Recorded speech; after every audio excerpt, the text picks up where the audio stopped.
شام کا 1 گھنٹہ اپنے لیے ضرور نکالیں۔ گھر کی چھت پر بیٹھیں، لوگوں کے مکان دیکھیں، آسمان میں اڑتے پرندے دیکھیں، کافی یا چائے کا کپ دونوں ہاتھوں سے پکڑ کر حرارت محسوس کریں۔ اپنے لیے وقت نکالیں، اپنے آپ کو انا سے ہٹا کر اہمیت دیں۔ زندگی کی تلخیوں کو چائے کی چسکیوں کے ساتھ ختم کریں، اور اگر پھر بھی سکون نہ آئے تو اس خالی کپ کو دیکھیے۔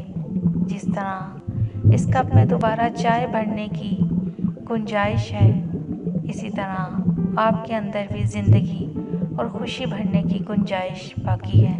کون کیا کرتا ہے، کیا کہتا ہے، کیا کھاتا ہے، کیا پیتا ہے، ان سب باتوں سے دور ہو کر صرف اپنا جائزہ لیجیے۔ اپنے اندر کی خالی جگہوں کو پر کرنا سیکھیے۔ خود کو بھی کبھی محسوس کر لیا کریں، کچھ رونقیں خود سے بھی ہوا کرتی ہیں۔